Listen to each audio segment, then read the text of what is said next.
Maayong gabi sa tanan kamok nagatan-aw karon sa programang End Time Ministry, kini programa sa Seventh-day Adventist Libay-Libay Church. So ako di ay si Ivan Misi Manalo ug akong kauban Brother Gabriel Manggubat. Pero sa dili pa ta mag-start sa atong pagaisgutan nga topiko karon, so akong gihangyo ang tanan sa pag nga mag-ampo, magduko ta.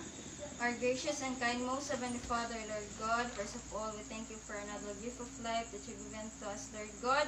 Myself, Lord God, ang ibalik ang himaya ug diha kanimo as we about, Lord God, to worship you this evening. Samtang kami magatuon sa mga pulong, untay mong balang espiritu mo ay magaguide, magiyak ka namo nga imong abrihan namong kasing-kasing ang paghuna-huna sa pagsabot ni ini, Lord God. Ikaw ang tawag magapasaylo sa mong sala, and this we pray in Jesus' name, Amen. Amen. So, Brother Gabriel, daghan kayo karon og mga common nga pangutana ang mga tao mahitungod sa Biblia, Brother Gabriel, nga nakahatag sa ilaha og mga kalibog og pangutana. So, for example ni Ana, so, for number 1, nganong midaghan ang tao diriya sa kalibutan? Di ba kung ato mabasa, di ba si Eve ug si Adan, then ilang anak lalaki ra pa jud, si Abel ug si Cain. So kinsa day asawa ni Cain nganong midaghan ang tao? Then napoy uban, Brother Gabriel, nga nganong nga lahi-lahi ta og nang, di ba ang uban Amerikano mga puti, nganong kita kay dili man, nganong tag-as man silag ilo, nganong kita dili man. Then nganong lahi-lahi pud ta og color. Then napoy uban nga mga pangutana nga ngano man pod nga lahi-lahi ta og mga pinulungan or istoryahan. Okay, salamat kayo Sister Aba. Mao bigid bitaw nay daghan nga kalibog kayo karon sa mga tawo nga daghan uban nagdoubt sila mahitungod na si Ginoo tungod aning nga mga katarungan. Gani sa mga anti-Christian mga Christians uban nagproblema pa gyud ani. Pero ang katong mga dili gyud Christians ning samot gyud nga gitawag nila ang Bible og corruption.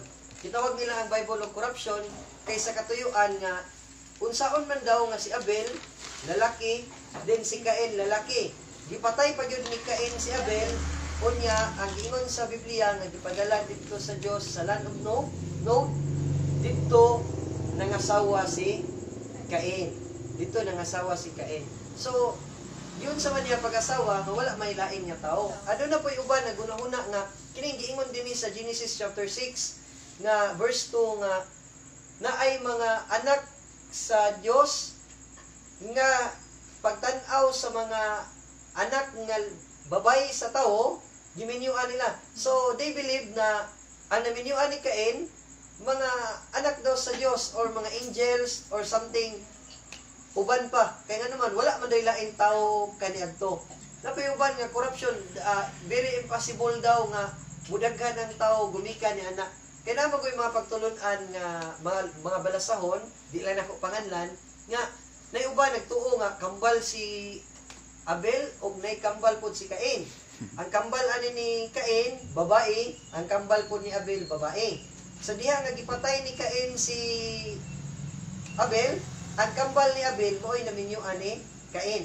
So, karon atong tun-an ang balaang kasulatan. Kung unsa po'y stand sa balaang kasulatan, nganuman nga midaghan ang tao, pinaagi lang sa kang Adan ug kang Eva. Now, ato palihog ko Sister Aba sa pagbasa una sa Genesis kapitulo 5.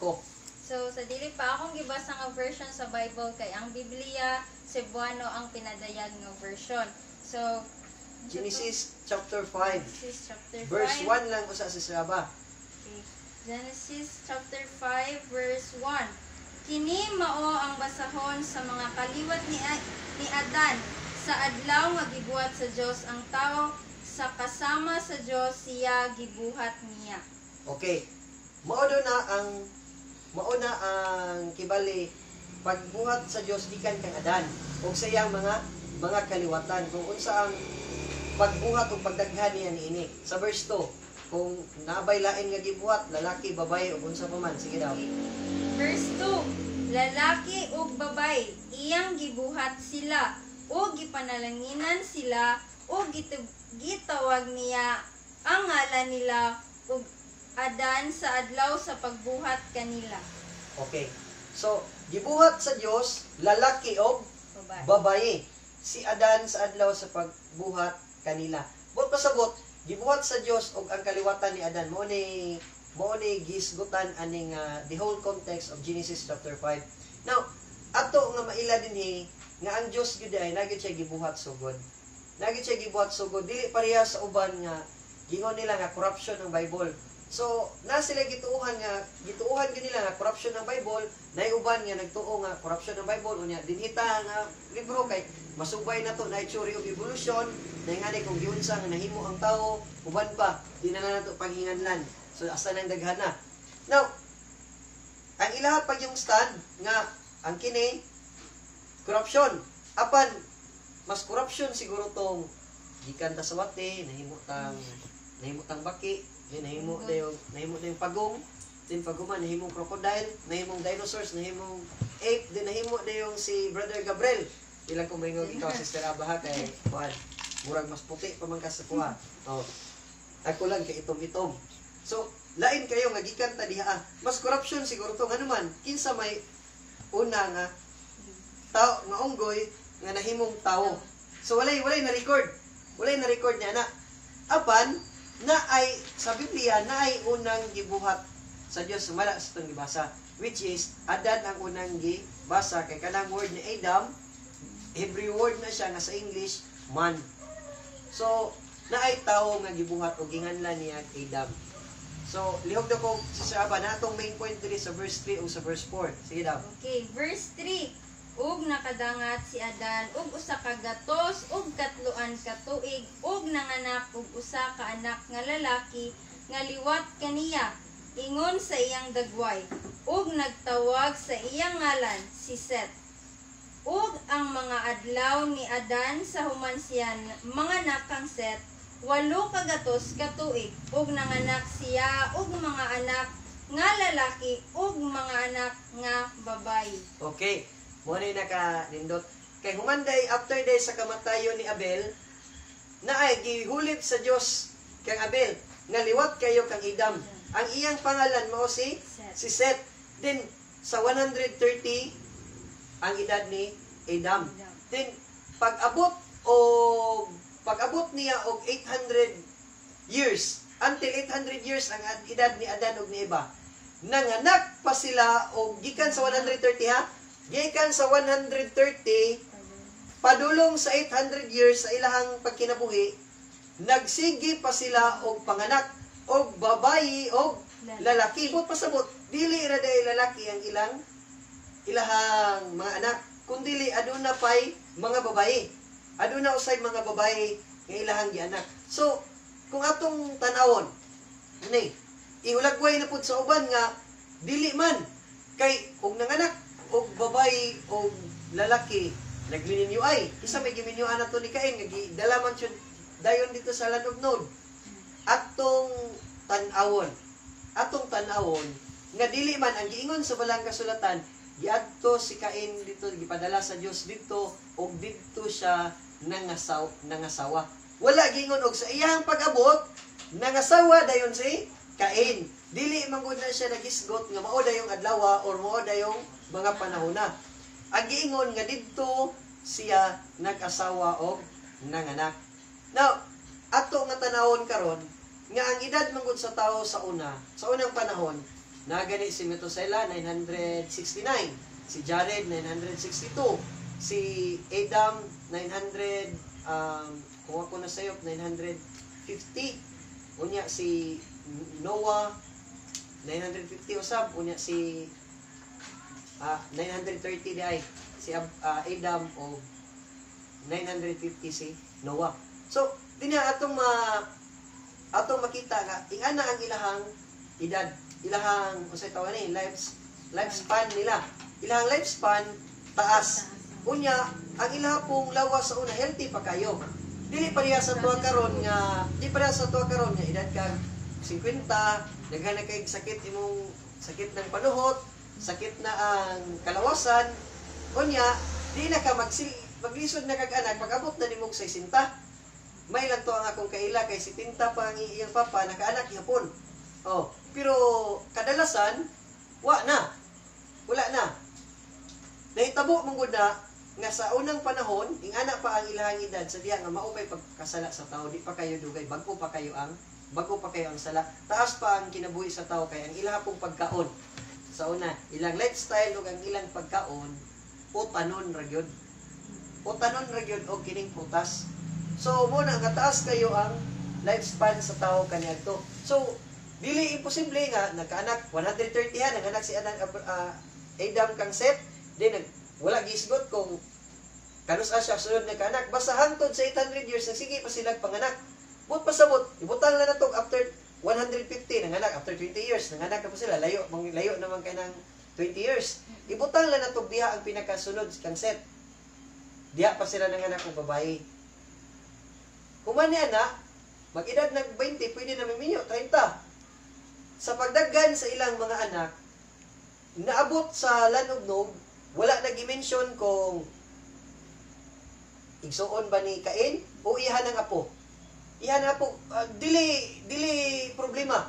Kung ang edad ni Cain 200, ang iyang apo 100, kay baskog pa man kayo ng mga lawasa sa kanadto. Baskog pa man kayo ng lawasa. So mabasa din nato sa Bible nga dili lang kining unsay pangalan ani?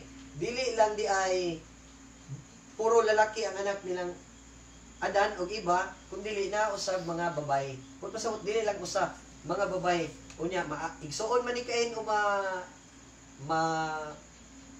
pagkumangkon, umaapo niya ang iyang naasawa, ang importante na ay babae nga iyang asawa o hinungdan nga siya nakahimo sa pag-anak.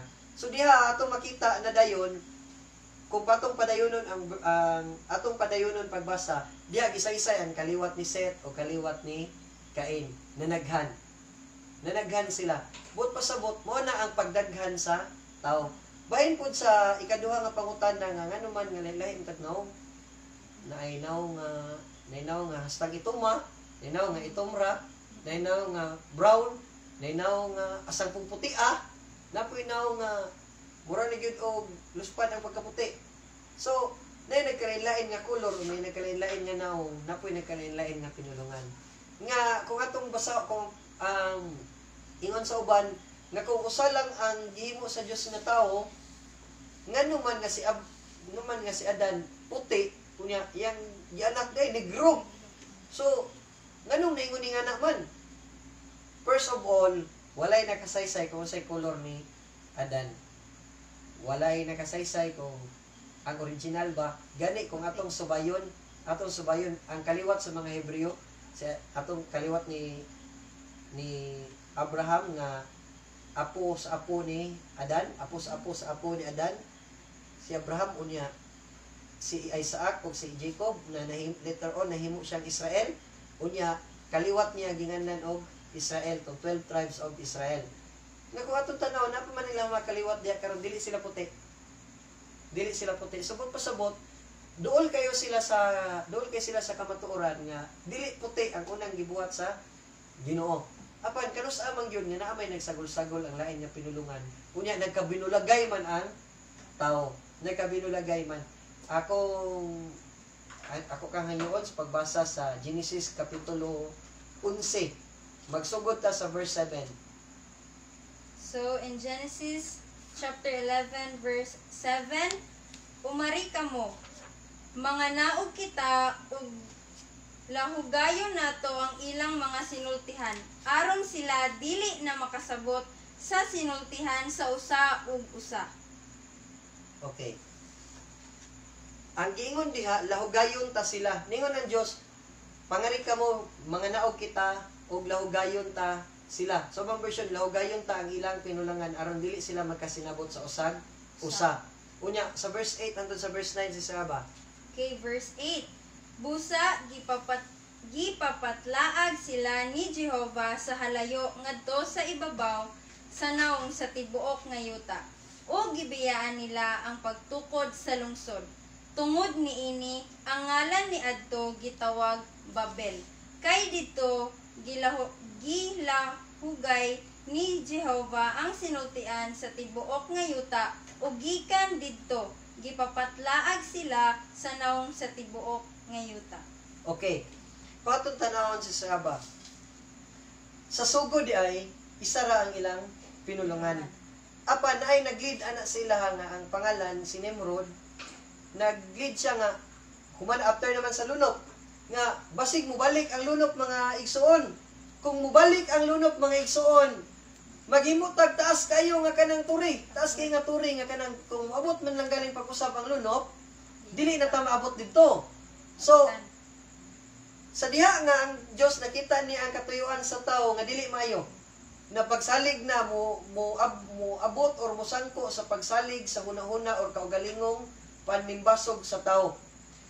Wa gitugutan sa Dios kun dili niingon ang Dios nga mga naog kita og lahugayon ta sila. So didto nagkalilain na ang ilang mga pinulungan og paghuman nantod sa verse 9 nang gilagyo ang uban tungod kay di naman sila magkasinabot. Di naman sila magkasinabot. So sa history dili gyud siya sa Bible, before ang history sa Bible, dili siya ingon nga kana bitawng lahi-lahi na dayon. Kung dili diha nag-start kadtong mga kaliwat nga haom-haom. Kadtong mga haom nga mga kaliwat nga mga tikoton, kaliwat nga mga may pagkaputi-puti, dito sila o kaliwat nga may itom-itom, dito sila nagka-hiusa. O gani, according sa history, bisag diri sa Pilipinas, nanaghan nga itong mga pinulungan. Tungod kay kita magod diri, gisakop ta sa nagkalain-lain nga, like for example, sa Pilipinas, lain-lain nga mga nasod, nasakop ta din sa gining Spain, nasakop ta din sa mga Hapon, mga Amerikano, meron kalain-lain nga mga pinulungan. Gani, sa diha nga mga Kastila pa'y nagsakop sa tuwa diri sa una, daghang mga wanted. Wanted, naguna ang mga pagpatay kang Magellan ug sa uban pa. So katong kutob sa tanang mga nga wanted, naghimo sila og sama sa mong kaliwat history nga, naghimo og lain-lain nga mga pinulungan. As unta lang na password ng mga kamo sila ra untay magkasinabot until niabot ang time nga gihimo siyang pinulungan na. So niabot ang Kapampangan, niabot ang mga Bulanon, mga kining mga Cebuano, mga Tagalog. So diha ang history na to ngano na ingon nga na sa Biblia o sa uban pa gani halimbawa ang Amerika wala pa man sila sa biblical times kaniadto. Wala pa sila sa biblical times kaniadto kay ngano man gingon dinhi sa History of America nga gisulat ni Brown Guadagnolo. Ang title nini is America is My Country. Dinhi sa page 4 nandini, the land that was once a wilderness has become the home of our great modern nation. So, pag-ingon og the land that was once a wilderness, put pasabot kaniadto nga mingaw lang gid kay ni, mingaw kayo ni mapoy katao. Mapoy katao-tao. Gingon na dinhi has become the home of our great modern nation. So, put pasabot even ang United States of America, nasayod sila nga wala pa ni mingaw ni sa una. Wilderness ka mingawan ni unya wala kay katao-tao. Apan gingon dinhi so kung wala pa na sa una, asa man gikan ang ilang mga kaliwatan. So gingon ko dinhi sa bubos lang ta pagbasa sa page 3. The story of the growth of the United States from a small, weak nation into a large and powerful one is among the most remarkable stories of all time. Tingnan dinhi. We Americans are different in a very important way from the people of most countries. In England, for example, most of the people are of English blood. Their ancestors have 4 centuries lived in England. The same thing is true of many other countries. But we Americans, sasama po na daw sa uban. Nagya po yung story, nabtan din ha, ngano mo po ng mga pinulungan uban pa. But we Americans, apan sila, ng mga Amerikano, do not come from one nation stock. So wala lang daw sila nagikan sa usa lang ka nasod. Kundili, we are descended from people of many nationalities. English, Scotch, Irish, German, Scandinavian, Italian, Polish, Russian, and so on. Bot pasabot, even sila, daghan kaayo o kagikanan, usa sila nahimong mga Amerikano. Apan ganun, nilahi man sila sa pinulungan. Tungod kay sila nalahi, lahi na po ng ilang mga sinultihan sa uban. Now the point is, sa kaniadto ang giingon sa balaang kasulatan, sa sugod, nabasa ba na itong apel si Sir Aba? Niyog na ko basa sa verse 1 ngadto sa 2. Sa Diyan lang po sa Genesis 11. So, verse 1. Ug ang tibuok nga yuta may usa lamang kasinultihan, ug usa-usab ka pinulungan. Ug nahitabo sa mipanaw sila sa sidlakan, hingkaplagan nila ang usa ka patag sa yuta sa Shinar, ug didto mingpuyo sila. Tanawa ha. Paubos na sa gibasa nimo kagay na sa verse 7 ug hangtod 9. Sa sugod di daw usa lang sa tibuok nga yuta, bot pasabot sa whole earth, sa tibuok nga yuta, isa lang ka pinulungan ang sinultihan ug usa-usab ka pinulungan. Dili daghan. Apan tungod sa kanto lagi paglid ni Nimrod, si Nimrod usa na siya ka hunter or mangangayam sa Topas Bisaya nga siya paglid nga mahimo sila tower unya nakita sa Dios nga dautan ang ilang plano niini mao to nga wala gitugutan sa Ginoo unya gilahugay sila kay ginganlan mo tong ang katong nga lugar gitawag og Babel, meaning Babel, Hebrew word na Babel nga meaning ana sa English is confusion. Tungod kay nianang panahon na gilibog sila sa Dios o ginungdan nga nagkabulag-bulag ang mga kaliwatan o naghimo og mga nagkalain-lain ng pinulungan. So ang naghimo niya na is ang Dios. Kaya na himuon kay ang Dios gamhanan siya sa tanan. So diha ang history nganong og ang balaang kasulatan nganong nga ang tao lahi og dagway, lahi pud og pinulungan, unya lahi pud ta og kining mga sinultihan. Apan sa sugod day niini naay sinugdanan. Ang nakanindot lang sa balaang kasulatan sa Biblia kay masubay nimo ug asa ang sinugdanan. Nadyo'y sinugdanan. Tanawagod ang pinakaunang kapitulo o pinakaunang bersikulo sa balaang kasulatan, Genesis 1:1. In the beginning, God created the heaven and the earth. But pasabot si Sir Aba, nga sa sugod, naagyo'y Diyos nga naghimo sa langit, sa dagat, o sa yuta, even sa tanang mga butang na to nga makita din. Naay sinugdanan. Naay sinugdanan nga mabasa nga usa lang ang pinulungan until niabot ang time nga ginahugay sila sa Ginoo. Hinungdan nga nagkatibulaag nga naabot sa tibuok nga bahin sa kalibutan og lain-lain na ang mga pinulungan o mga sinultihan. But pasabot, naa mabasa sa balaang kasulatan, kaso lang, kulang lang ang pagtuon sa kadaghanan. Mao na nga, doubt lang ang naguna, wala pa gani nabasa ang Biblia. So mao na ang ato nga hangyo sa kadaghanan nga, basahon na to ang balaang kasulatan, kay kini naa dinhi ang tanan ng mga pangutana, mga kalibog, ug mga tubag. Atong i-review si Sir Aba, nga sa sugod, taas pa ang lifespan sa tao. Healthy pa sila, bisag taas na kay ilang edad, healthy pa sila.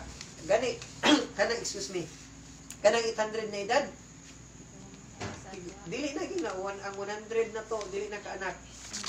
Pero sa ilaha, 800 na anak pa, but pasabot, anak, nga healthy pa kayo sila, kaya until man sa 800 pa lang edad, nagsige pa sila og panganak. Nga naman, dito naman muna siya sa Psalms, kung wala ko masayop, Psalms 90, verse 10, nga sa time na ni King David, layo naman kay si King David, doon naman din sa time na ni Jesus Christ, tunga naman. Diri na sa time ni King David, disaysay niya nga, si tinta na lang ang panuigon sa tao, kung basko pa, muabot og 80 pataas, pero puno na sa mga kasamok o kasakit. So mo po na yung reality nga nahitabo sa itong kalibutan karon. Nagikan na ni sa time of King David. Apan sa sugod, taas pa, mo to nagsige silang panganak o mga lalaki o babae, hangtod na nagminyuay. Sa sugod po, gitugutan ka na sa Ginoo, ang pagminyo sa igsuon o sa pagumangkon o sa apo. Kay sa katuyuan, nga gamay pa man ang tao. Apan pag-abot sa time of Moses, dinhi sa Book of Leviticus, mabasa na nato nga gidili nas Ginoo ang pagminyo sa atong mga kaliwatan. So, muna, Sister Aba. So, daghan kayong salamat, Brother Gabriel. So, karon ato na jud ang nasabtan kung ano di ay nga nindaghan ng tao or ngano ka di ay nga lahi-lahi tag pinulungan kay di ay nagsugod di ay ni dito sa Torre of Babel. So, meaning confusion or para mag-confuse. So, gibuhat di ay to sa Ginoo aron maglibugon. So, dito di ay nagsugod nga lahi-lahi taog pinulungan. So, daghan di ay kayong salamat sa tanan nga nagtanaw sa among programa. So, sa End Time Ministry, kung naamoy mga pangutana, free kayo mo nga mag-comment sa comment down below. So, naadiray comment section sa baba, free jud kayo mga mag-comment dira. Then, hope na mo nga i-like and i-share ninyo ni nga video sa uban. And don't forget to subscribe and click the bell button para updated mo sa mo ang mga video. So, again, I'm Ivan Missy Manalo. O Brother Gabriel Mangguban. And God bless us all. Thank you.